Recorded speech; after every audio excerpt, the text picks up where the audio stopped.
नहमदु नसल्ली अला रसूलिल करीम अम्मा बाद फ़ाउज़ु बिल्लाहि मिनश शैतानिर रजीम बिस्मिल्लाहिर रहमानिर रहीम रब्बि इश्रह ली सदरी व यस्सिर ली अमरी वहल्लुल उक़दतम मिन लिसानी यफ़क़हू क़ौली। अस्सलामु अलैकुम रहमतुल्लाहि व बरकातुहू। अल्हम्दुलिल्लाह। पारा नंबर 28 सूरतुल मुम्तहिन, सूरह नंबर 60 इसमें पहुँच गए हम, तो हम स्टार्ट करते हैं। सूरह जो मुम्तहिन है वो मदीने में नाजिल हुई और इसमें 13 आयतें और 2 रुकू है। अल्लाह के नाम से शुरू करता हूँ जो बड़ा मेहरबान निहायत रहम करने वाला है। ए वे लोगो जो ईमान लाए हो, मेरे और अपने दुश्मनों को अपना दोस्त न बनाओ। तुम तो दोस्ती से उनकी और संदेश भेजते हो और वे उस सच का जो तुम्हारे पास आ चुका है इनकार करते हैं। रसूल को और ख़ुद तुमको भी सिर्फ इस वजह से निकालते हैं कि तुम अपने रब पर ईमान रखते हो। अगर तुम मेरे रास्ते में जिहाद के लिए और मेरी खुशी की खोज में निकले हो तो उनसे दोस्ती न करो। तुम उनके पास प्रेम का संदेश छिपा छिपा कर भेजते हो और मुझे अच्छी तरह मालूम है जो तुमने छिपाया और वह भी जो तुमने जाहिर किया। तुम में से जो भी इस काम को करेगा वह बेशक सीधे रास्ते से भटक गया। ये बात मक्का के काफिरों और नबी सल्लल्लाहु अलैहि वसल्लम के बीच हुदैबिया में जो समझौता हुआ था, मक्का वालों ने उसकी खिलाफ वर्जी की। इसलिए रसूलुल्लाह सल्लल्लाहु अलैहि वसल्लम ने छिपे तौर से मुसलमानों को लड़ाई की तैयारी का हुक्म दे दिया था, जिसकी खबर हातिब पुत्र अबू बलता जो एक बदरी मुहाजिर सहाबी थे जिनको कुरैश के साथ कोई नाता नहीं था, लेकिन उनकी पत्नी और बच्चे मक्का ही में थे। उन्होंने यह संदेश एक औरत के माध्यम से लिखित रूप में मक्का वासियों की तरफ भेज दिया, जिसकी खबर नबी सल्लल्लाहु अलैहि वसल्लम को वही द्वारा दे दी गई। उसी समय यह आयतें उतरी ताकि भविष्य में मुस्तकबिल में कोई मुसलमान किसी काफिर के साथ ऐसी दोस्ती कायम न रखे ताकि उनको कोई ऐसी बात बताए। ठीक है, उससे क्या होता था कि जब जंग की तैयारी होती थी तो उसमें खलल हो जाता था। अगर वे तुम पर कई काबू पाले तो वे तुम्हारे खुले दुश्मन हो जाएंगे और बुराई के साथ तुम पर हाथ उठाने लगेंगे और बुरे शब्द कहने लगे तो दिल से चाहने लगे कि तुम भी कुफ्र करने लगो। उनका हकीकत में इरादा तो ये है कि तुम भी काफिर बन जाओ, यानी तुम्हारे मुखालफत में उनके दिलों में तो इस तरह बैर है और तुम हो कि उनके साथ प्रेम के पंगे बढ़ा रहे हो, है ना। अल्लाह ताला ये कह रहे हैं कि उनके दिलों में तो तुम्हारे लिए नफरत भरी पड़ी है और तुम उनको मोहब्बत दिखा रहे हो।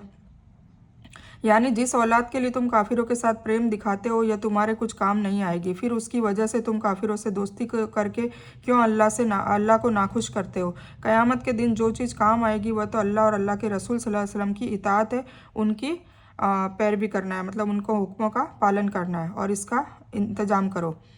यानी यह बिलगाव और बरात जो विमुखता है उस समय तक रहेगी जब तक तुम कुफ्र और शिर्क को छोड़कर तौहीद को न अपना लो। हाँ, जब तुम एक अल्लाह को मानने लगोगे तो फिर यह बैर प्रेम से बदल जाएगा और दुश्मनी प्रेम भाव में हो जाएगी। मतलब जब वो तौहीद पर आ जाएंगे तो तुम आराम से उनके साथ रिश्तेदारियाँ निभा सकते हो। तुम्हारी नातेदारियाँ और रिश्ते और औलाद तुम्हें क़यामत के दिन काम न आएंगे। अल्लाह ताला तुम्हारे बीच फैसला कर देगा और तुम जो कुछ कर रहे हो उसे अल्लाह अच्छी तरह देख रहा है। मुसलमानों, तुम्हारे लिए हज़रत इब्राहीम अलैहिस्सलाम में और उनके साथियों में बहुत अच्छा नमूना है। एक आइडिया लेके उन्होंने अपनी ज़िंदगी कैसे जी थी। सूरह बकर में आया था ना कि इब्राहीम अलैहिस्सलाम 100% आजमाइशों में 100% पास हुए थे, तो हमें भी इस तरीके से होना है। जबकि उन सब ने अपनी कौम से साफ शब्दों में कह दिया था कि हम तुमसे और जिन जिन की तुम अल्लाह के सिवाय पूजा करते हो उन सब से पूरी तरह से विमुख हो गए हैं।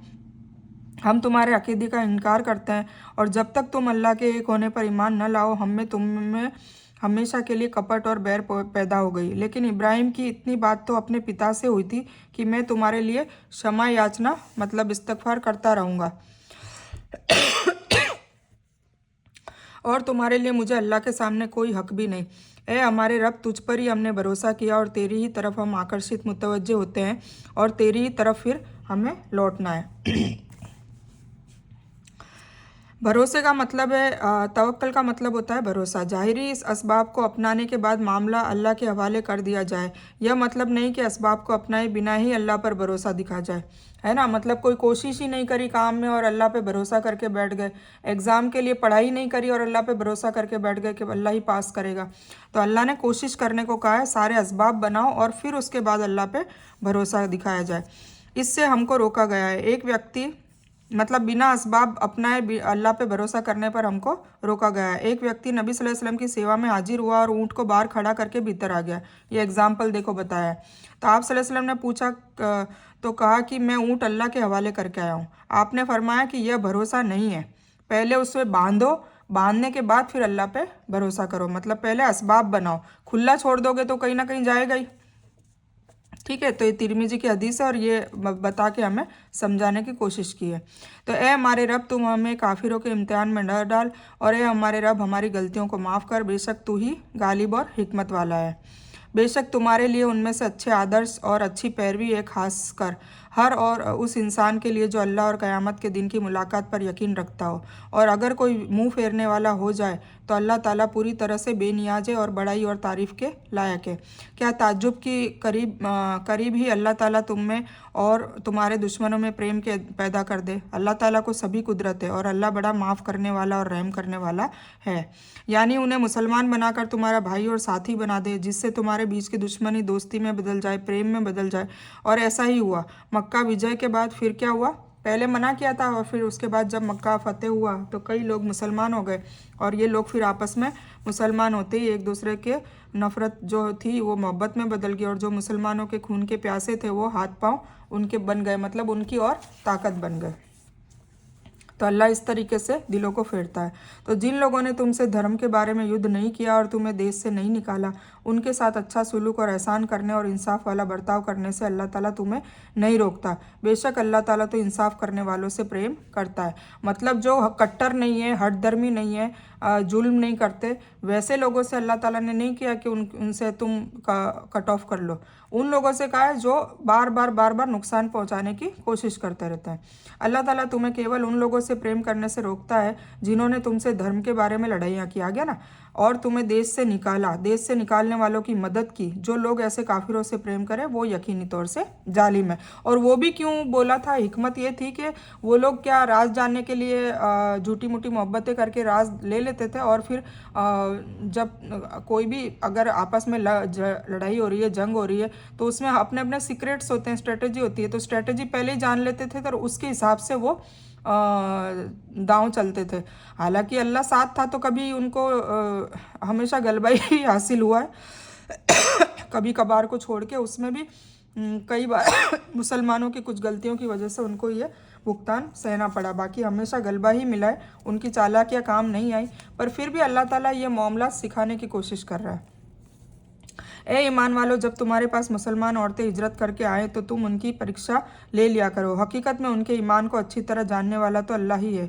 लेकिन अगर वे तुम्हारी ईमान वाली मालूम हो तो अब तुम उन्हें काफिरों की तरफ वापस न करो, यह उनके लिए हलाल नहीं है और न वे इनके लिए हलाल है। और जो खर्च उन काफिरों का हुआ हो वह उन्हें अदा कर दो। उन औरतों को उनकी मेहर देकर उनसे विवाह कर लेने में तुम पर कोई पाप नहीं है। और काफिर औरतों के विवाह बंधन को अपने कब्जे में न रखो। और जो कुछ तुमने खर्च किया हो मांग लो, और जो कुछ उन काफिरों ने खर्च किया हो वह भी मांग ले। यह अल्लाह का फैसला है जो तुम्हारे बीच कर रहा है, और अल्लाह ताला जानने वाला और हिकमत वाला है। मतलब ये बताया गया है कि जो जंग में जो औरतें आया करती थी, तो अगर वो ईमान पे आ जाती है, मतलब देख के, अखलाक से, मुआशरे से, कुरान को सुन के, क्योंकि घर में रहेगी तो बेशक सुनेगी, तो ईमान वालियाँ हो जाती तो फिर उनको वापस काफिरों के पास मत लौटाओ। ये उन्होंने एक बात कही, और ये हुक्म दिया अल्लाह ने। और उनसे निकाह भी कर सकते हो, मेहर दे के निकाह कर लो, ठीक है। मतलब उनको हमेशा हमेशा के लिए ईमान वाला, मतलब उनकी आखिरत सुधर जाए।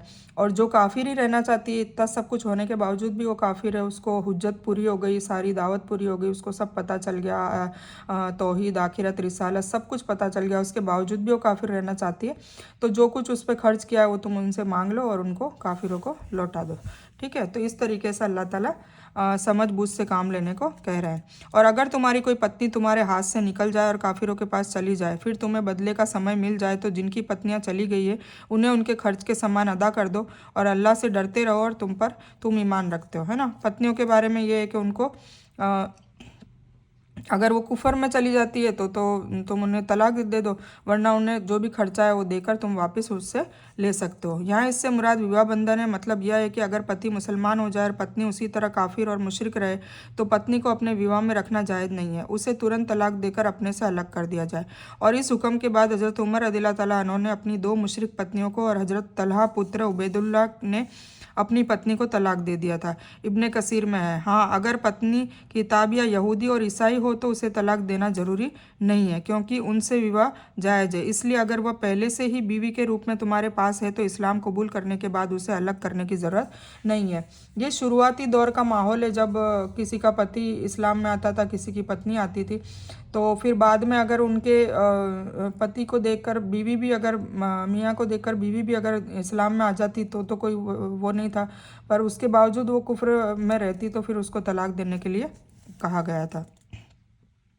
ए रसूल सल्लल्लाहु अलैहि वसल्लम, जब मुसलमान औरतें अपने आप से इन बातों पर बैत करने आएँ और वही वह अल्लाह के साथ किसी को साझीदार नहीं बनाएगी, चोरी न करेगी, बदकारी न करेगी, अपनी औलाद को न मार डालेगी और न कोई ऐसा बहतान लगाएगी जो खुद अपने हाथों पैरों के सामने घड़ ले, और किसी नेकी के काम में तेरी नाफरमानी न करेगी, तो आप उनसे बैत कर लिया करें, है ना। मतलब सारी नेक वाले सालिहीन वाले काम करेगी तो आप उनसे बैत कर लिया करें।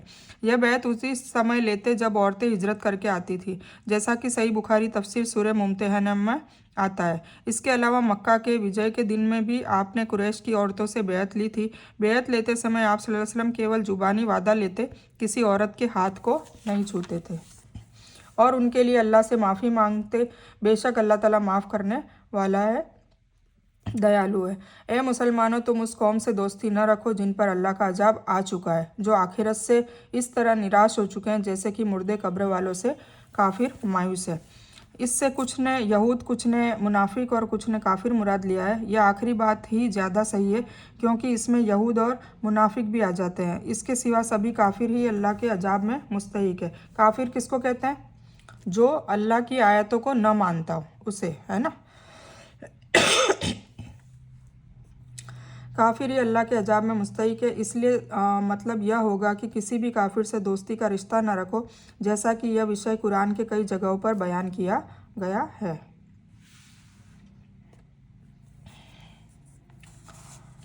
ठीक है, तो ये सूरह मुम्तहिन यहाँ ख़त्म होती है और फिर मैं अब सूरह सफ़ स्टार्ट करूँ। जैसा कि मैंने पहले भी कहा था कि पारा नंबर 28 में छोटी छोटी सूरतें, इसलिए मैं 2-2, 3-3 सूरतें एक साथ कवर करूँगी।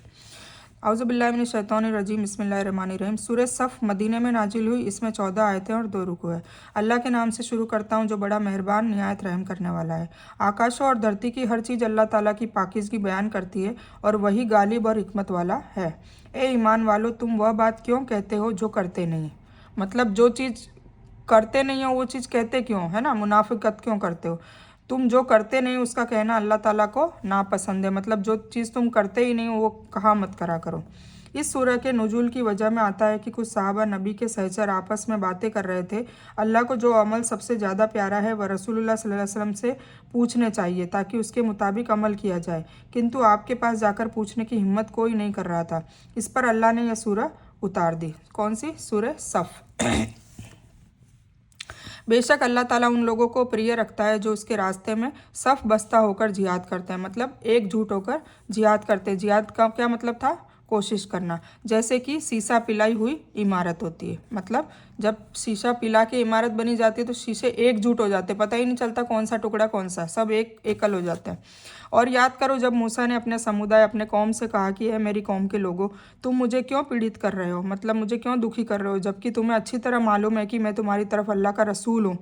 तो जब वे लोग टेढ़े ही रहे तो अल्लाह ने उनके दिलों को और टेढ़ा कर दिया और अल्लाह ताला नाफरमान कौम को हिदायत नहीं देता, है ना। उस कौम को डुबो दिया था। और जब मरियम के पुत्र ईसा ने कहा, फिर मूसा अलैहिस्सलाम की कौम ने भी ये कहा और यसी ईसा अलैहिस्सलाम की कौम ने, और मरियम के पुत्र ईसा ने कहा कि ए मेरी कौम इसराइल की औलाद, मैं तुम सब की तरफ अल्लाह का रसूल हूँ, मुझसे पहले की किताब तौरात की तस्दीक करने वाला हूँ और अपने बाद आने वाले एक रसूल की खुशखबरी भी सुनाने वाला हूँ, मतलब हुजूर पाक सल्लल्लाहु अलैहि वसल्लम की, जिनका नाम अहमद है ना। अहमद और मोहम्मद दोनों के मतलब यही है कि बहुत बहुत तारीफ़ किए जाने वाला। हमद का इसमें रूट वर्ड आता है।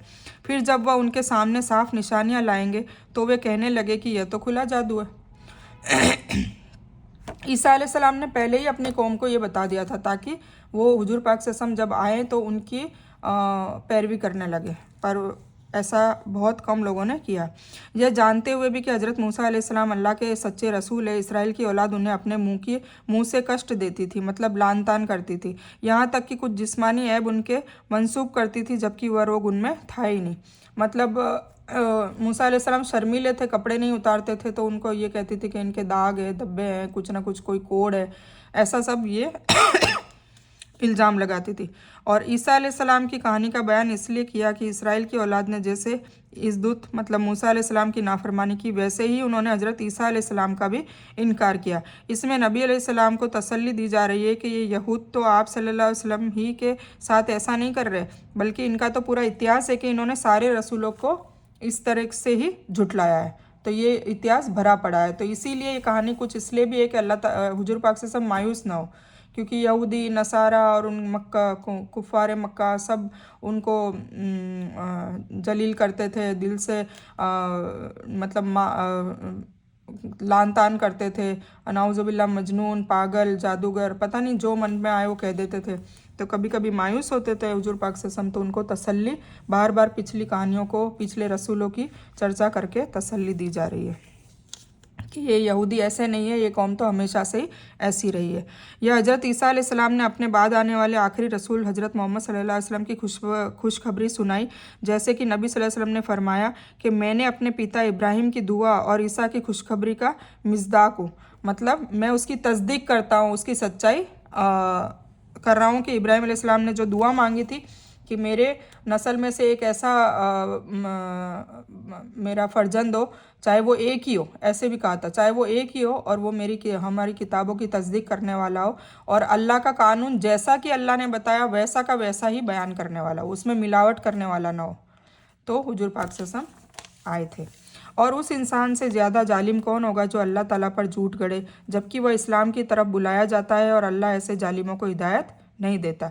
वे चाहते हैं कि अल्लाह के नूर को अपनी फूंक से बुझा दे, नाउजुबिल्ला, और अल्लाह अपनी दिव्य ज्योति नूर को उच्च पदों तक ले जाने वाला है, चाहे काफिर बुरा माने। नूर से मुराद पाक कुरान है, इस कुरान को है ना, इस्लाम मोहम्मद सल्लल्लाहु अलैहि वसल्लम की दलील और सबूत है। कौन? कुरान। मुंह से बुझा दे का मतलब है कि उसमें तंज कर दे, उसमें उसको छुपा दे, मतलब इनकी ये कोशिशें रहती है। अभी आ रहा है ना मोहम्मद के जलाने की कोशिशें हो रही है, तो ये शुरू से चलता आ रहा है। तो अल्लाह ताला ने कहा कि ये वैसा नूर है जो मैंने कितने कुरान शरीफ को हिफ्स करने वाले कितने लोग हैं, माशाल्लाह अरबों खरबों लोग हैं हमारी दुनिया में, तो वो दिलों से कैसे मिटाएगा। ठीक है, तो अल्लाह ताला कह रहा है कि अल्लाह अपनी नूर को उच्च पदों तक ले जाएगा, मतलब जो कुरान से निस्बत रखेगा, कुरान को आगे और उनके खिलाफ हमें करना है ना, तब जाके अल्लाह के पसंदीदा बनेंगे। वो इस कुरान को मिटाना चाहते हैं और इसका कोई पैरवी ना करे, इसके हुक्मों की कोई पालन ना करे, वो ये चाहते हैं।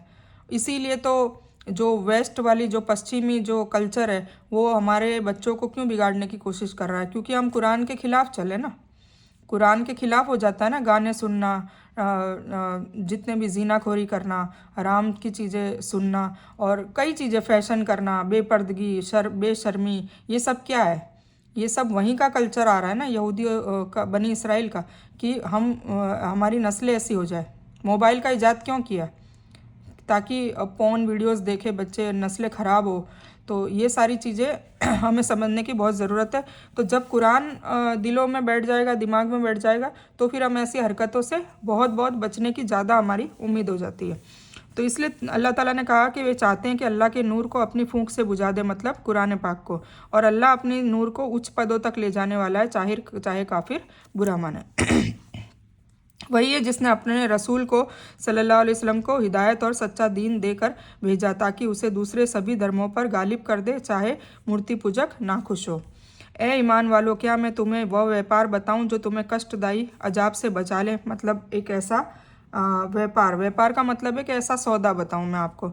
अल्लाह ताला पर और उसके रसूल पर ईमान ले आओ और अल्लाह के रास्ते में अपने तन मन धन से जिहाद करो, मतलब अपना तन भी लगाओ, अपनी बॉडी को लगाओ, अपना मन भी लगाओ, अपना धन भी लगाओ और जिहाद करो, मतलब कोशिश करो। यह तुम्हारे लिए बेहतर है अगर तुम इल्म रखते हो तो। ठीक है।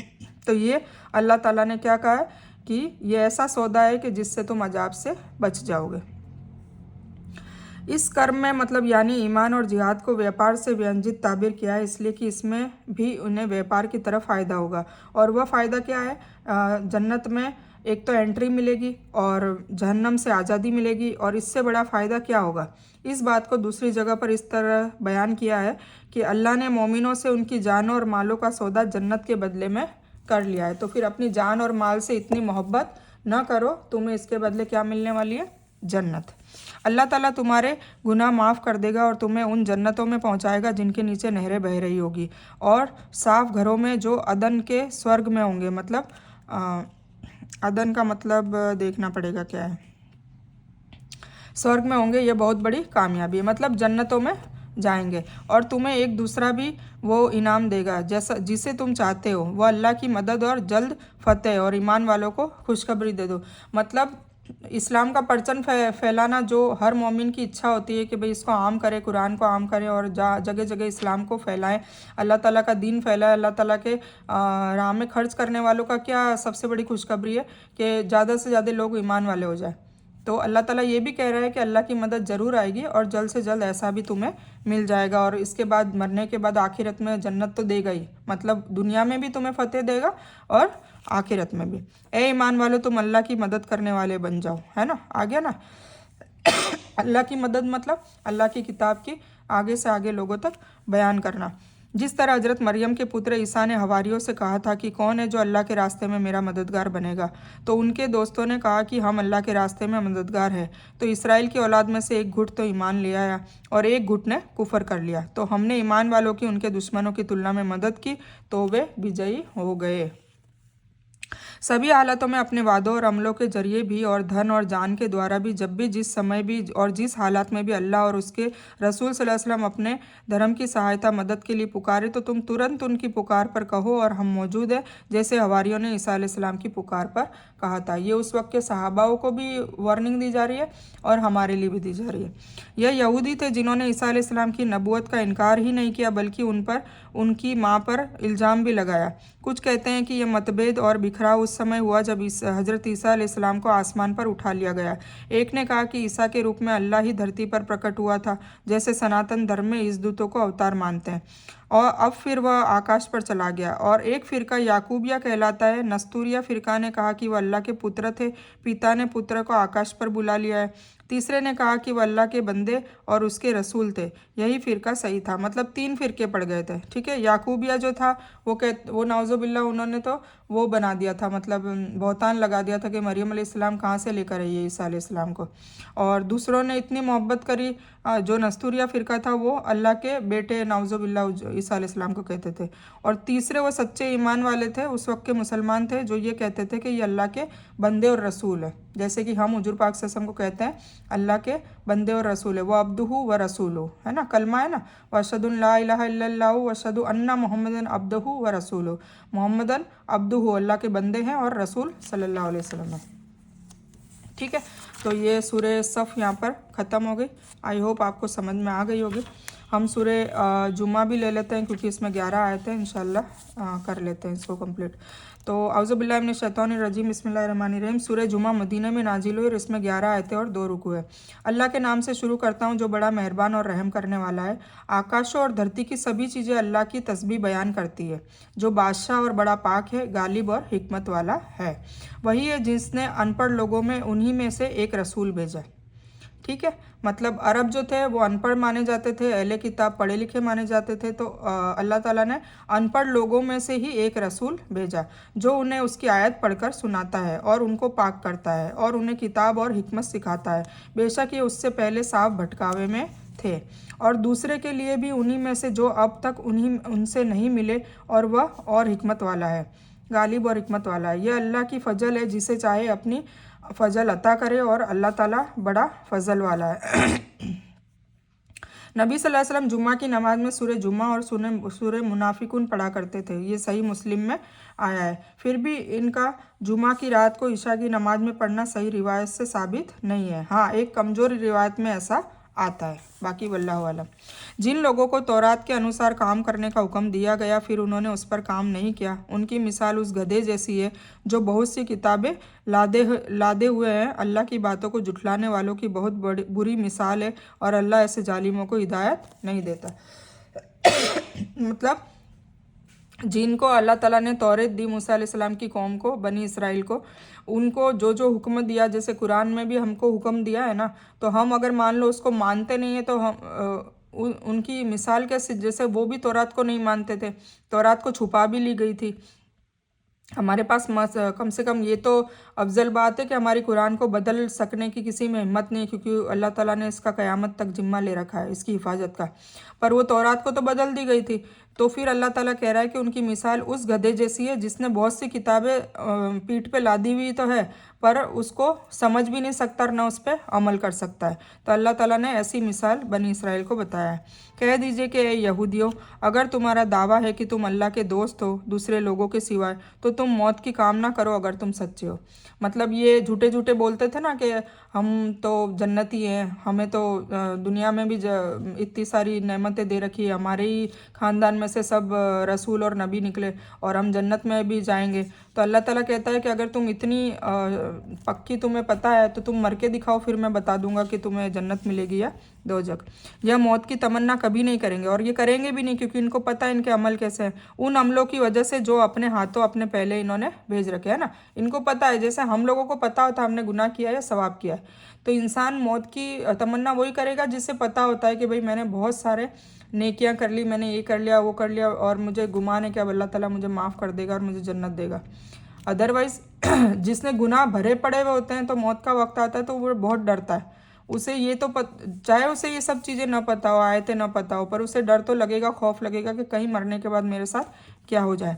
तो यह मौत की तमन्ना कभी नहीं करेंगे उन अमलों की वजह से जो अपने हाथों और पहले भेज रखे हैं, और अल्लाह ताला जालिमों को अच्छी तरह जानता है। कह दीजिए कि जिस मौत से तुम भाग रहे हो वह तो तुम तक जरूर पहुंचेगी, है ना। तुम कब तक भागोगे? फिर तुम सब छिपी और खुली बातों के जानने वाले की तरफ लौटाए जाओगे, मतलब अल्लाह ताला की तरफ। फिर वह तुम्हें तुम्हारे किए हुए के सभी अमलों को बता देगा और उसके हिसाब से फिर तुम्हें सजा देगा।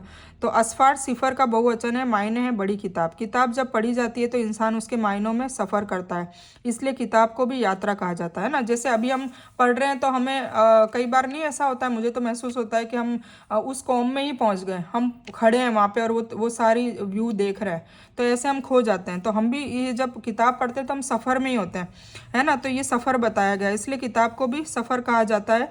यह बेअमल यहूदियों की मिसाल दी गई है कि जिस तरह गधे को इल्म नहीं होता, उसके ऊपर जो किताबें लदी हुई होती है उनमें क्या लिखा है उसे कुछ पता नहीं होता, या उस पर वो किताबें लदी है या कूड़ा करकट, उसे ये भी नहीं पता होता कि उसके पीठ पे रखा क्या है। इसी तरह यह यहूदी है जो तौरात तो लिए फिरते हैं, मतलब हाथों में इनके तौरात होती है और इनकी उंगलियां भी उसको पलट पलट के उनके काले निशान हो जाते हैं। उसे पढ़ने और याद करने की बातें भी करते हैं, लेकिन उसे समझते नहीं है, उसके अहकाम के मुताबिक अमल नहीं करते, बल्कि उसमें फेरबदल भी करते हैं और तहरीक से काम लेते हैं। इसलिए हकीकत में ये गधे से भी बुरे हैं। ये अल्लाह ताला ने मिसाल दी है, नाउजुबिल्लाह। इससे हमें भी सीख लेनी चाहिए कि हम क्या कर रहे हैं। हम क्या कुरान को पढ़ रहे हैं, फिर पढ़ने के बाद हम उसको समझ के पढ़ रहे हैं, फिर समझ भी रहे हैं तो क्या अमल कर रहे हैं। मेन जो चीज़ है वो है अमल। हम पढ़ भी लें, सारा ज्ञान ले भी लें और अमल ना करें तो फिर कम है। और फिर कभी कभी ये होता है कि पढ़ रहे हैं, अमल कर रहे हैं और लोगों तक नहीं पहुंचाएंगे, तवासो भी लक नहीं करेंगे तो भी हम कम कर रहे हैं।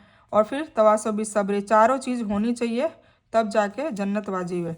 यानी कुफर, नाफरमानी और अल्लाह की किताब में जो हेर फेर और बदलाव ये करते रहे हैं, उनकी वजह से कभी भी मौत की कामना तो नहीं करेंगे, क्योंकि उन्हें पता है वो क्या जवाब देंगे वहाँ जाकर। ए वह लोगों जो ईमान लाए हो, जुमा के दिन मतलब शुक्रवार को नमाज की अजान दी जाए तो तुम अल्लाह की याद की तरफ जल्द आ जाया करो, है ना। जुम्मे के दिन मस्जिदों में जल्दी जाके बैठने का अल्लाह ताला का हुक्म है, तो तुम अल्लाह की याद की तरफ जल्द आ जाया करो और ख़रीद फरोख्त को छोड़ दो, मतलब बिजनेस, धंधा व व्यापार सब छोड़ दो। यह तुम्हारे हक में बहुत अच्छा है अगर तुम जानते हो तो, ठीक है। यह अजान कैसे दी जाए, इसके शब्द अल्फाज क्या हो, यह कुरान में कहीं नहीं है। हाँ, हदीस में है कि जिससे मालूम हुआ कि कुरान बिना हदीस के समझना मुमकिन ही नहीं है, न उस अमल का होना। जुमा को जुमा इसलिए कहा जाता है कि उस दिन अल्लाह हर मखलूक को पैदा करके पैदाइश के काम से फारिग हो गया था। ऐसे मानो उस दिन पूरी मखलूक जमा हो गई। जुमा का मतलब होता है जमा होना, या नमाज के लिए जैसे लोग जमा होते हैं जुमा के दिन। ठीक है, इससे मुराद कारोबार और व्यापार है, मतलब अपने कहा ना खरीद फरोख्त को छोड़ दो। तो मकसद यह बताना है कि जुमा के दिन कारोबार बंद रखने की ज़रूरत नहीं है, सिर्फ नमाज के समय ऐसा करना फ़र्ज है। ठीक है, फ़र्ज बताया गया है।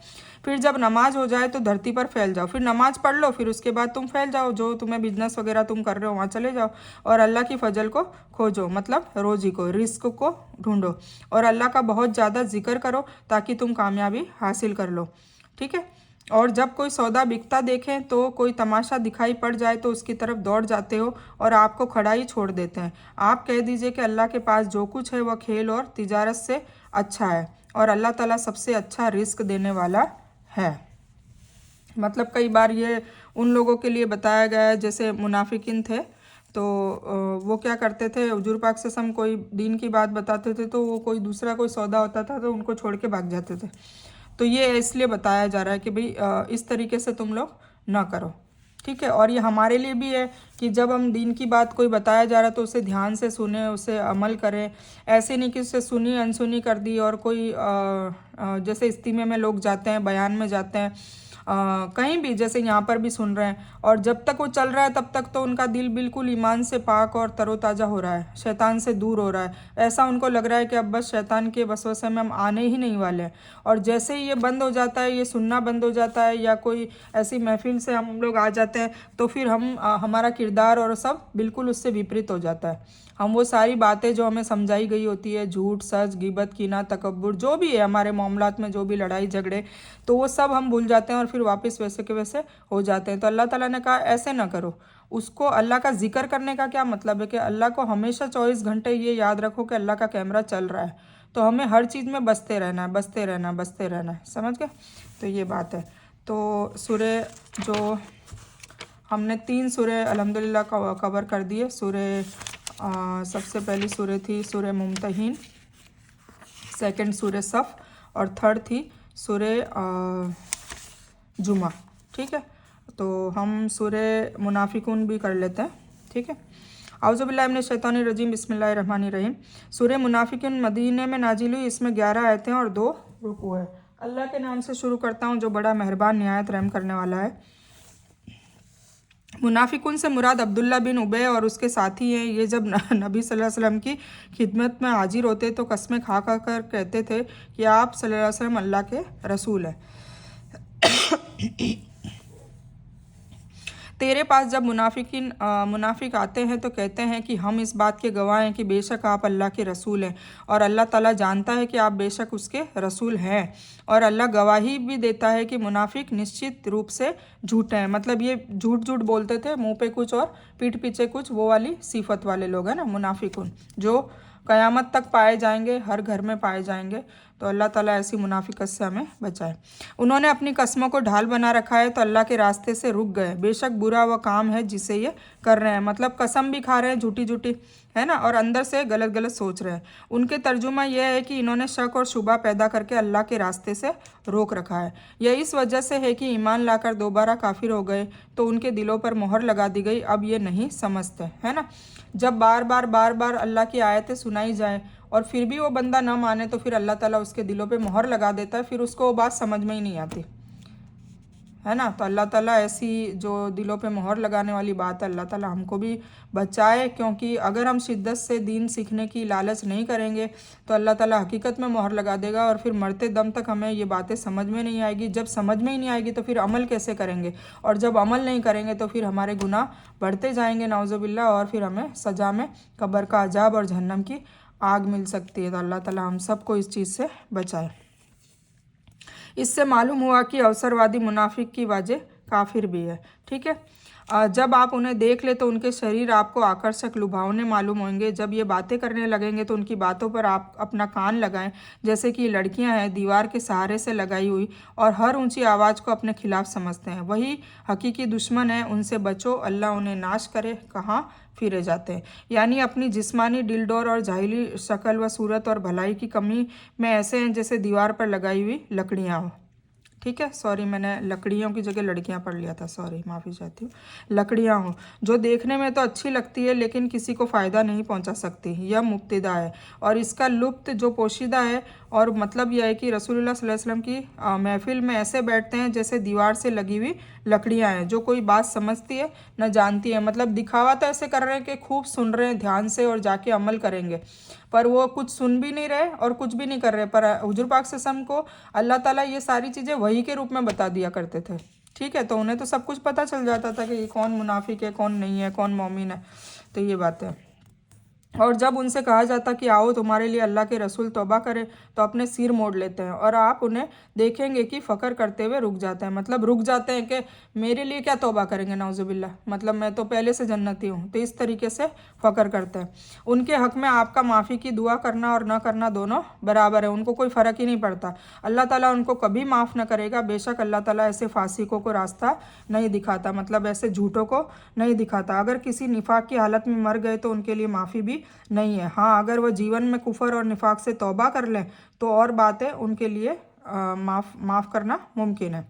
ठीक है, यही है वे जो कहते हैं कि जो लोग अल्लाह के रसूल के पास और उन पर कुछ खर्च ना करो यहाँ तक कि वे इधर उधर हो जाए। हालांकि आकाशों और धरती के सारे खजाने अल्लाह ही की मिल्कियत है, लेकिन ये मुनाफिक समझते नहीं। ये कहते हैं कि अगर हम अब लौटकर मदीने जाएंगे तो इज्जत वाला वहाँ से बेइज्जत को निकाल देगा। सुनो, सम्मान तो केवल अल्लाह के लिए, मतलब इज्जत तो अल्लाह के लिए और उसके रसूल के लिए, ईमान वालों के लिए, लेकिन ये मुनाफिकीन जानते नहीं। इसका कहने वाला मुनाफिकों का सरदार अब्दुल्ला बिन उबय था। बाइज्जत से उसका मकसद था कि वह खुद और उसके साथी और बेइज्जत से अल्लाह की पनाह रसूलुल्लाह सल्लल्लाहु अलैहि वसल्लम और मुसलमान, मतलब हुजूर पाक सल्लल्लाहु अलैहि वसल्लम गवर्नर बन चुके थे ना, तो ये उनको कतई मंजूर नहीं था।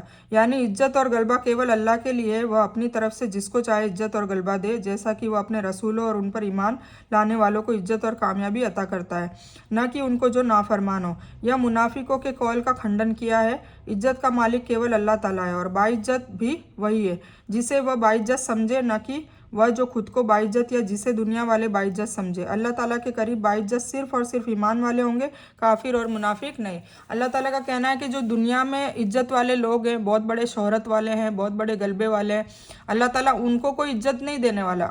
अल्लाह ताला इज्जत उनको देगा, चाहे वो बड़े धनवान हो या गरीब हो या कैसे भी हो, जो अच्छे तकवे वाला होगा, जो अच्छा काम लेकर आया होगा, जो अल्लाह ताला की और हुजूर पाक सल्लल्लाहु अलैहि वसल्लम की पैरवी करके आया होगा।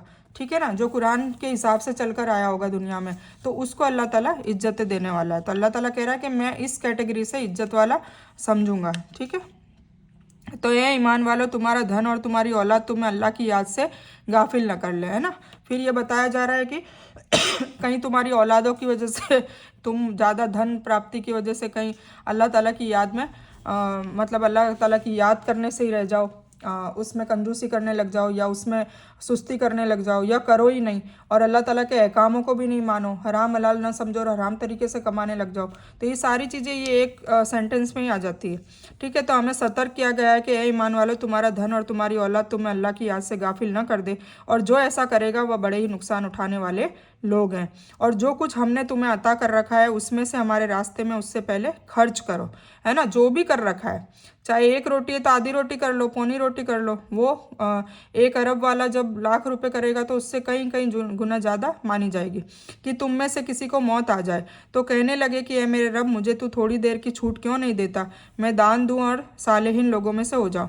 और फिर जब मर के चले जाएंगे तब वहाँ पर अल्लाह से मिन्नतें मांगेंगे कि या अल्लाह ताला थोड़ी देर तू मुझे वापस दुनिया में भेज, मैं अब दान दक्षिणा देता रहूँगा, मतलब मैं तेरी राह में खर्च करता रहूँगा और मैं सालेहीन लोगों में से हो जाऊँगा। तो उसके बाद तो अल्लाह ताला टाइम नहीं देगा। ठीक है, तो हमें उससे पहले ही अपनी इस्लाह कर लेनी चाहिए और मौत आने से पहले ही हमें अल्लाह ताला के रास्ते में खर्च करना सीख लेना चाहिए। और जब किसी की मुकर्रर समय आ जाता है फिर उसे अल्लाह ताला कभी मौका नहीं देता, मतलब जो मौत जिसको आ गई उसको फिर कोई मौका मिलने वाला नहीं है। और जो कुछ तुम करते हो उसे अल्लाह ताला अच्छी तरह जानता है।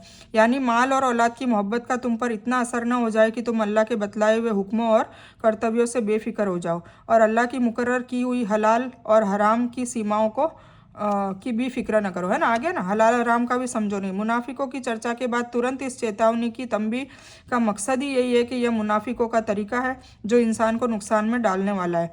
ईमान वालों का तरीका इससे उल्टा होता है, वह यह है कि वह हर पल अल्लाह को याद रखते हैं, यानी उसके हुक्मों और अनिवार्यता को, वाजिबों का पालन और हलाल और हराम में अंतर भी करते हैं और उसी से चलते हैं, हलाल काम ही करते हैं। खर्च करने का मतलब ज़कात देना और दूसरे अच्छे कामों में भी खर्च करना है। इससे मालूम हुआ कि ज़कात देने और अल्लाह के रास्ते में खर्च करने और इसी तरह अगर हज करने का कुदरत हो तो उसे अदा करने में देर नहीं करनी चाहिए, इसलिए कि मौत का कोई पता नहीं है कब आ जाए और यह फ़र्ज उसके ऊपर रह जाए। मौत के समय काम ना करना का कोई फ़ायदा नहीं है। फिर उसके बाद अगर तुम ऐसी इच्छा जाहिर करो कि हमें वापस भेज दो तो फिर कोई मतलब नहीं होगा। तो ये थी सूरह मुनाफिकून। अब हम सूरह तगाबुन भी ले लेते हैं। सूरह तगाबुन मदीने में नाजिल हुई और इसमें 18 आयतें और 2 रुकू है। अल्लाह के नाम से शुरू करता हूँ जो बड़ा मेहरबान निहायत रहम करने वाला है। आकाशों और धरती की हर चीज़ अल्लाह की तस्बीह बयान करती है। उसी का मुल्क है, उसी की तारीफ़ है और वह हर चीज़ पर कादिर है। उसी ने तुम्हें पैदा किया तो तुम में से कुछ तो काफिर हैं और कुछ ईमान वाले हैं, और जो कुछ तुम कर रहे हो अल्लाह ताला अच्छी तरह देख रहा है। यानी इंसान के लिए नेकी, पाप, भलाई, बुराई, कुफ्र और ईमान के रास्तों को साफ करने के बाद अल्लाह ने इंसान को इच्छा और पसंद का अधिकार दिया है। मतलब ये इख्तियार दिया है कि वो उसकी इच्छा से अच्छा करे या बुरा करे, वो उस पे है। बाकी नेकी, पाप, भलाई, बुराई, कुफर, ईमान सारे रास्तों को छोड़ दिया है, मतलब सब खुले छुड़े हैं। अब अपनी मर्जी से हम सीधा रास्ता चुने या कुफ्र का रास्ता चुने या भलाई का रास्ता चुने या बुराई का रास्ता चुने या नेकी का रास्ता चुने या पापों का रास्ता चुने, ये हम पर निर्भर करता है। जिसके अनुसार किसी ने कुफ्र और किसी ने ईमान का रास्ता अपनाया है उसने किसी पर दबाव नहीं डाला, ठीक है ना। मतलब अल्लाह ताला ने किसी पे दबाव नहीं है, वो उसकी इजाज़त से जैसे कर सकता है करे, पर मरने के बाद फिर उसका रिजल्ट ज़रूर उसको भुगतना पड़ेगा। अगर वह दबाव डालता तो कोई कुफ्र करता ही नहीं, है ना। अल्लाह ताला अगर फोर्सफुली करता तो फिर कोई कर ही नहीं पाता ना, पाप का रास्ता अपनाने पर कादिर ही नहीं होता। लेकिन इस तरह से इंसाफ फिर कैसे होता, मतलब एग्ज़ाम कैसे लेता अल्लाह। इसलिए अल्लाह की इजाज़त से हो रहा है, अल्लाह की इच्छा से कुछ नहीं हो रहा है, अल्लाह की इजाज़त से हो रहा है। ये समझने की ज़रूरत है। लोग कहते हैं ना कि अल्लाह नहीं चाहता तो क्या उस एक पत्ता भी नहीं हिलता है तो फिर हम गुनाह कैसे कर लेते हैं। तो अल्लाह की इच्छा से नहीं हो रहा है, अल्लाह की इजाज़त से हो रहा है। अल्लाह की इच्छा से तो सारे चांद, तारे, सूरज, जो इंसानों और जिन्नातों के अलावा जो मखलूक है वो सारी, कीड़े मकोड़े, जानवर, चरिंदे परिंदे, सब कुछ, ग्रह और टेलीस्कोप, जो सारे ग्रह आते हैं, ये आकाश जो है, आकाश की वो सारी सीमाएं, तारे, ये सब तो अल्लाह ताला की तस्बीह कर ही रहे हैं। पहाड़, सूरज, चांद, सभी लोग कर रहे हैं, ठीक है। तो वो अल्लाह की इच्छा से हो रहा है, पर अल्लाह की इजाज़त से इंसान और जिन्नात को छोड़ा गया है ताकि वो इब्लिस की चालों पे चलता है या उसकी पैरवी करता है या अल्लाह की पैरवी करता है। ये उसका टेस्ट है, ये उसका इम्तिहान है, उसका एग्ज़ाम है। लेकिन इस तरह से इंसान का इम्तिहान संभव ही नहीं था, जबकि अल्लाह की मर्जी इंसान का इम्तिहान लेना था। अल्लाह ने इंसानों को बनाया इसलिए ताकि वो एग्ज़ाम ले सके। क्या तुम्हारे पास इससे पहले के काफिरों की खबर नहीं पहुंची जिन्होंने अपने अमलों का नतीजों का मजा चख लिया और जिनके लिए तकलीफ दे अजाब है। यह इसलिए कि उनके पास उनके रसूल वाजे चमत्कार लेकर आए थे, दलील लेकर आए थे। उन्होंने कह दिया कि क्या इंसान हमारी हिदायत करेगा, तो इनकार कर दिया और मुंह फेर लिया, और अल्लाह ने भी बेनियाजी की, और अल्लाह तो है ही बड़ा बेनियाज, सभी सिफतों वाला। यह उनके कुफ्र की वजह है कि उन्होंने यह कुफ्र जो दोनों लोक में उनकी यातना की वजह बन गया, ठीक है ना। दोनों, मतलब दुनिया में भी फिर उनको छोटे मोटे अजाब होते ही रहते हैं, पर वो उससे सबक हासिल नहीं करते कि ये हमारे साथ क्यों हो रहा है। इसलिए अपनाया कि उन्होंने एक इंसान को अपना रहनुमा मानने से इनकार कर दिया, यानी एक इंसान का रसूल बनकर लोगों की रहनुमाई और हिदायत के लिए आना उनके लिए नाकाबिले कबूल था। मतलब उनको बर्दाश्त ही नहीं था कि ये हमारी कौम में से कैसा आ गया, मतलब नाउज़ुबिल्लाह उनको बनाना चाहिए था, ये उनकी इच्छा थी। जैसा कि आज भी बिदतियों के लिए रसूल को इंसान मानना बड़ा भारी और कठिन है ना। नाउज़ुबिल्लाह अल्लाह के सामने उनको कर देते, या फिर कुछ लोग तो यही बोलते हैं अल्लाह और रसूल एक ही है, नाउजुबिल्ला। अगर ऐसा होता है तो फिर हम कलमा क्यों पढ़ते हैं? अशहदु अन, ये तो अल्लाह ने ही नाजिल किया ना, अशहदु अन ला इलाहा इल्लल्लाह, मैं गवाही देता हूँ कि अल्लाह के सिवा कोई इबादत के लायक नहीं, इसका तर्जुमा ये मफहूम ये है। और फिर अशहदु अन्ना मोहम्मदन अब्दुहु रसूलुहु, और मैं फिर गवाही देता हूँ कि हुजूर पाक सल्लल्लाहु अलैहि वसल्लम अल्लाह के बंदे और रसूल हैं। अगर रसूल होता और कोई नूर होता तो ये अब्दुहु नाम आता ही नहीं, तो अब्दुहु जानबूझ के डाला गया ना, ताकि बंदे बताया जाए, ठीक है, ताकि हम ईसा अलैहिस्सलाम की कौम की तरह ना हो जाए, नाउजुबिल्ला, ईसा अलैहिस्सलाम को उनको बेटा समझने लगे और तीसरा अल्लाह कहने लगे। तो यही चीज़ कुछ लोग यहाँ हमारी उम्मत में भी करने लग गए हैं। तो अल्लाह ताला हम सबको इस चीज़ की समझ बूझ दे, सलाहियत दे, तौफीक दे, हिकमत दे, कुव्वत दे, और सबसे बड़ी हिकमत और हिदायत दे। पाक कुरान की 3 जगहों पर अल्लाह ताला ने अपने रसूल को यह हुक्म दिया है कि अल्लाह की कसम लेकर यह ऐलान करो कि अल्लाह ज़रूर दोबारा ज़िंदगी देगा। उनमें से यह एक स्थान है, और इससे पहले एक जगह सूरह यूनुस की आयत 53 और दूसरे सूरह सबा की आयत 3 में भी आया है। क्या दिया है कि भाई दोबारा ज़िंदा किया जाएगा, ज़िंदा किया जाएगा, तभी हम डरेंगे ना, तभी हम सजा और आखिरत और जन्नत और दोजक का वो सारा हम कंसेप्ट दिमाग में ला सकते हैं, ठीक है। उन काफिरों ने गुमान किया है कि दोबारा ज़िंदा न किए जाएंगे। आप कह दीजिए कि क्यों नहीं, अल्लाह की कसम तुम ज़रूर फिर से ज़िंदा किए जाओगे, फिर जो कुछ तुमने किया है उसकी खबर दिए जाओगे, और अल्लाह ताला के यहाँ यह बहुत ही आसान है, ठीक है ना। जब एक बार ज़िंदा कर रहा है तो दोबारा ज़िंदा करना क्यों उसके लिए मुश्किल होगा, ये समझने की ज़रूरत है। तो तुम अल्लाह पर और उसके रसूल पर और उसके नूर पर जिसे हमने नाजिल किया है ईमान लाओ। नूर पर मतलब कुरान पाक, ठीक है, जिसे हमने नाजिल किया है उस पर ईमान लाओ, और अल्लाह ताला तुम्हें तुम्हारे हर अमल से बाखबर है, मतलब तुम क्या कर रहे हो क्या नहीं, उससे अल्लाह बिल्कुल वाकिफ़ है, सब पता है उसे। जिस दिन तुम सबको उस जमा होने के दिन जमा करेगा, मतलब क़यामत के दिन, वह दिन है हार और जीत का। हार और जीत का है ना, पता चल जाएगा कौन जन्नती है कौन दोजकी है। और जो इंसान अल्लाह पर ईमान लाकर नेक काम करे, अल्लाह उसकी बुराइयां दूर कर देगा और उसे जन्नतों में ले जाएगा, जिनके नीचे नहरें बह रही है, जिसमें वे हमेशा रहेंगे। यही बहुत बड़ी कामयाबी है। बेशक यही कामयाबी है कि हम लोग जो ये दुनिया में जी रहे हैं, जो सब्र कर रहे हैं, जो तकलीफ़ें देख रहे हैं, जो कोशिशें कर रहे हैं अल्लाह ताला की राह में तन मन धन से, तो उसको अल्लाह ताला कबूल कर ले और फिर हमें जन्नतें दे, है ना। हमारी ये होड़ क्यों है, हमारी लालच है ना, हम जन्नत चाहते हैं इसलिए हम सब कर रहे हैं ना।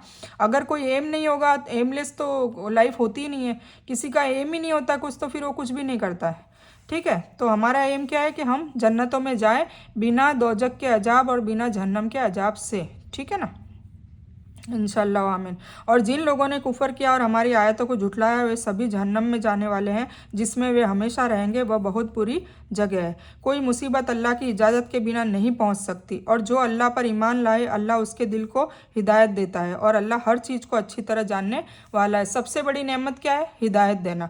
अगर हिदायत आ गई तो हमें ये सब चीज़ें समझ में भी आएगी, इसकी अहकाम समझ में आएंगे, इसको करने की हम कोशिश भी करेंगे, अल्लाह कुव्वत भी देगा, ताकत भी देगा, सलाहियत भी देगा, और हम इसको लोगों तक पहुंचाने के लिए भी हमें अल्लाह ताला कोशिश हमें देगा, हमें हमारे रास्ते खोलेगा, हमें ज़रिया बनाएगा, और कुछ लोग हमारे लिए भी ज़रिया बनेंगे, वो लोग हमें आगे से आगे कुछ ना कुछ टीचिंग्स देते जाएंगे।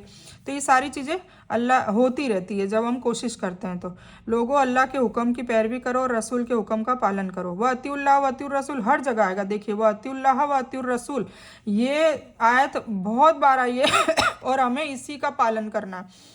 फिर अगर तुम मुंह फेरने वाले हुए तो हमारे रसूल का फ़र्ज केवल साफ तौर से पहुंचा देना है। मतलब अगर तुम मुंह फेर लो तो हमारे हुजूर पाक सल्लल्लाहु अलैहि वसल्लम का केवल इस कुरान को तुम तक पहुंचाना था, नसीहत कर देना था, केवल उनका फ़र्ज़ ये था कि मैसेज तुम तक पहुंचा दिया जाए।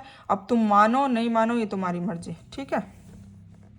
क़यामत को यौमुल जमा मतलब जमा होने का दिन इसलिए कहा जाता है कि उस दिन शुरू से आखिर तक के सभी लोग एक ही मैदान में जमा होंगे। मतलब आदम अलैहिस्सलाम से लेकर हुजूर पाक सल्लल्लाहु अलैहि वसल्लम की उम्मत का लास्ट आदमी, ठीक है, सारे के सारे एक ही जगह जमा होंगे। फरिश्ता पुकारेगा तो सब उसकी पुकार सुनेंगे।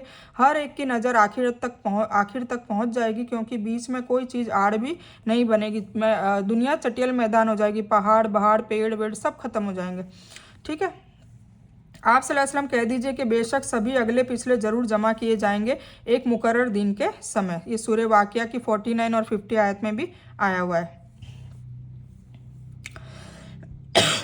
यानी वह जान लेता है कि जो कुछ उसे पहुंचता है अल्लाह के चाहने से ही पहुंचता है ना, जिसको अल्लाह हिदायत देता है। इसलिए वह सब्र और तकदीर पर खुशी जाहिर करता है। कौन? हिदायत याफ्ता। इब्न अब्बास रज़ियल्लाहु अन्हुमा फरमाते हैं कि उसके दिल के पे पक्का यकीन कर देता है, जिससे वह जान लेता है कि उसको पहुंचने वाली चीज़ उससे चूक नहीं सकती, और जो चूक जाने वाली है उसे पहुंच नहीं सकती। मतलब अल्लाह जिसको चाहे तकलीफ़ पहुंचाना चाहे तो तकलीफ़ कोई मिटा नहीं सकता, और जिसको नेमत पहुंचाना चाहे, खुशी पहुंचाना चाहे, तो पूरी दुनिया मिलके उसको उसकी खुशी को छीन नहीं सकती। तो ये जो हिदायत याफ्ता बंदा होता है ना, उसको ये पक्का यकीन हो जाता है, इसीलिए फिर वो डटा रहता है और फिर वो अपनी राह पर चलता रहता है, नेक अमालों पर लगा हुआ रहता है, छोड़ता नहीं है। अल्लाह के सिवा कोई सच्चा माबूद नहीं, और ईमान वालों को केवल अल्लाह ही पर भरोसा रखना चाहिए। यानी सभी मामले अल्लाह को सुपुर्द करें, उसी पर यकीन करें, केवल उसी से दुआ करें, क्योंकि उसके सिवा कोई कारसाज और कोई मुश्किल कुशा नहीं है। ए ईमान वालों, तुम्हारी कुछ पत्नियां और कुछ संतानें औलादें तुम्हारे दुश्मन हैं, तो उनसे होशियार रहना, और अगर तुम माफ़ कर दो और छोड़ दो और माफ़ कर दो तो अल्लाह ताला माफ़ करने वाला रहीम है। इससे इसके नाजिल होने की वजह यह बताई गई है कि मक्का में मुसलमान होने वाले कुछ मुसलमानों ने मक्का छोड़कर मदीना आने का इरादा किया, जैसा कि उस समय हिजरत का हुक्म बलपूर्वक था, मतलब फ़र्ज ऐन था कि करना ही है। लेकिन उनकी पत्नियां और बच्चे रुकावट बन गए और उन्होंने उन्हें हिजरत नहीं करने दी। फिर जब बाद में वो रसूलुल्लाह सल्लल्लाहु अलैहि वसल्लम के पास आ गए तो देखा कि उनसे पहले आने वालों ने धर्म में बहुत कुछ प्राप्त कर लिया। मतलब जो बीवी बच्चों की वजह से रुक गए थे और फिर बाद में उन्हें समझ आई, बाद में वो आए, तो वो जो पहले आने वाले थे वो साबिकीन थे ना, वो पहल करने वाले हमेशा आगे ही रहते हैं। तो जो कुछ उनको हासिल हुआ, उनको जो मर्तबा मिला, अल्लाह ताला ने जो उनको फैसला किया जन्नतों में और आखिरत में क्या क्या देने का, उन चीज़ों से वो थोड़ा सा रह गए, कमी रह गई, है ना। तो पहले वह आने वालों ने से धर्म में बहुत समझ प्राप्त कर ली, मतलब बहुत चीज़ें हासिल भी कर ली थी, सीख लिया था। तो उन्होंने अपनी पत्नी और बच्चों पर गुस्सा आया, उनको बहुत गुस्सा आया कि इनकी वजह से हम रह गए, जिन्होंने उन्हें हिजरत से रोका था। इसलिए उन्हें सज़ा देने का उन्होंने सोचा, ठीक है। मतलब वो गुस्सा हुए और वो साहबा ने अपने बीवी बच्चों को पनिशमेंट करने का सोचा। तो अल्लाह ने इसमें उन्हें माफ़ कर देने और छोड़ देने का हुक्म दिया, क्योंकि उन्होंने रोका मोहब्बत की वजह से होगा, है ना। तो अल्लाह ताला बड़ा माफ़ करने वाला है, ठीक है। तो जहाँ तुम फिर तुम्हारे माल और तुम्हारी औलाद तो बिल्कुल तुम्हारा इम्तिहान है, और बहुत बड़ा बदला अल्लाह के पास है। मतलब तुम्हारा माल और तुम्हारी औलाद इम्तिहान है। तुम अपनी औलाद को कैसी तरबियत करते हो, कैसे उसको दीन इस्लाम में खर्च करने की करते सोचते हो, और इसी तरह तुम्हारा माल भी। तो जो तुम्हें हराम कमाई पर उभारते हैं, अल्लाह का हक पूरा करने से रोकते हैं, तो इस इम्तिहान में तुम उसी समय सफल हो सकते हो जब तुम अल्लाह की नाफरमानी में उसकी इत्तेबा ना करो। मतलब यह हुआ कि माल और औलाद जहाँ अल्लाह के तोहफे भी हैं, नेमतें भी हैं, वहीं यह इंसान के इम्तिहान का साधन का जरिया भी बनते हैं। मतलब कभी कभी गलत राहों में पहुंचाने का जरिया भी यही बनते हैं, माल और औलाद। इस ढंग से अल्लाह देखता है कि मेरा फरमाबरदार कौन है और नाफरमान कौन है ना। तो इसी वजह से वो औलाद और माल दे के आजमाता है। अगर तुम अल्लाह को अच्छा कर्ज दोगे, यानी उसके रास्ते में खर्च करोगे, तो वह उसे तुम्हारे लिए बढ़ाता जाएगा और तुम्हारे गुनाह भी माफ़ कर देगा। और अल्लाह बड़ा कदरदान और सहन करने वाला है। वह छिपी और खुली का जानने वाला है, ज़बरदस्त है और हिकमत वाला है, ठीक है। तो इस तरीके से सूरह तगाबुन भी अल्हम्दुलिल्लाह ख़त्म हो गई, और आई होप आप लोगों को सब चीज़ें समझ में आ रही होगी। ये छोटी छोटी सूरतें हैं, इसलिए मैं इसको एक साथ ले रही हूँ, और सारी मक्की सूरतें हैं, तो सब में तौहीद और आखिरत का ही तस्कीरा है, और कुछ चीज़ें इम्प्लीमेंट करने का बताया गया है जो हमें वाज़े तौर से समझनी चाहिए। और अल्लाह ताला बार बार एक ही चीज़ को कह रहा है कि वतिउल्लाह वतिउर रसूल, मतलब अल्लाह ताला की इताअत करो और उनके रसूल सल्लल्लाहु अलैहि वसल्लम की इताअत करो। अब अल्लाह ताला की इताअत और उनके रसूल सल्लल्लाहु अलैहि वसल्लम की इताअत कहाँ से करेंगे? कुरान और हदीस और उनकी सुन्नतों से करेंगे, ठीक है। तो अल्हम्दुलिल्लाह हम पहला पड़ाव तो कर ही रहे हैं कि हम कुरान को समझ रहे हैं। समझ क्यों रहे हैं? क्योंकि हम समझ के अमल करना चाहते हैं। अमल क्यों कर रहे हैं? क्योंकि हम समझ के अमल करेंगे तो अल्लाह ताला हमसे राज़ी होगा। और हम समझ के अमल करके, और फिर एक समझने की हिकमत ये भी है कि हम लोगों तक भी इस हक़ को पहुंचाना चाहते हैं, और फिर उस पर साबित कदम रहकर उसको करते रहना चाहते हैं, ठीक है। तो अल्लाह ताला हम सब की नीयत खालिस करे, मुखलिस करे, और सुनने और बोलने से ज़्यादा हमें अमल करने की तौफीक दे, हिकमत दे, हिदायत दे। और मैं इस बयान को अब यहीं ख़त्म करती हूँ, और इंशाअल्लाह हम फिर नेक्स्ट उसमें सूरतुल तलाक़ लेंगे, और सूरतुल तहरीम है, आई थिंक 3-4 है, और 3-4 नहीं है, 2 ही है।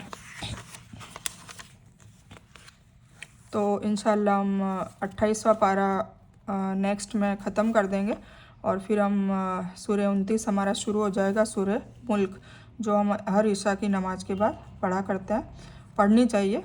तो वो हम शुरू करेंगे। तो मैं इस बयान को यहीं ख़त्म करती हूँ। इस बयान में कुछ भी दीन की अच्छी और हक बात आई हो सिर्फ़ और सिर्फ अल्लाह की तरफ से है, और बुरी या गलत बात जो गलती से या जज्बात में आकर मेरे मुंह से कुछ भी गलत वर्ड या कोई बात निकल गई हो तो मेरी तरफ से, और इस गलती के लिए अल्लाह अज़्ज़ वजल से और आप सभी लोगों से मैं माफ़ी की तलबगार हूँ। मैं कोई आलिमा नहीं हूँ, मैं सिर्फ तालिब इल्म हूँ, और मेरी कोशिश से आप सभी को सही नफ़े बख्श इल्म पहुँचे, और मैं आप सभी लोगों के लिए हिदायत और हिकमत में सदका जारिया बनूँ। बस मेरी यही तमन्ना है। आमीन सुम्मा आमीन या रब्बल आलमीन। रब्बना आतीना मिन लदुनका रहमतन व हय्यि लना मिन अमरिना रशदा। अल्लाहुम्मा सल्लि अला मुहम्मद व अला आलि मुहम्मद कमा सल्लैता अला इब्राहीम व अला आलि इब्राहीम इन्नका हमीदुम मजीद। अल्लाहुम्मा बारिक अला मुहम्मद व अला आलि मुहम्मद कमा बारकता अला इब्राहीम व अला आलि इब्राहीम इन्नका हमीदुम मजीद। व आखिरु दावाना अनिल हम्दुलिल्लाहि रब्बिल आलमीन।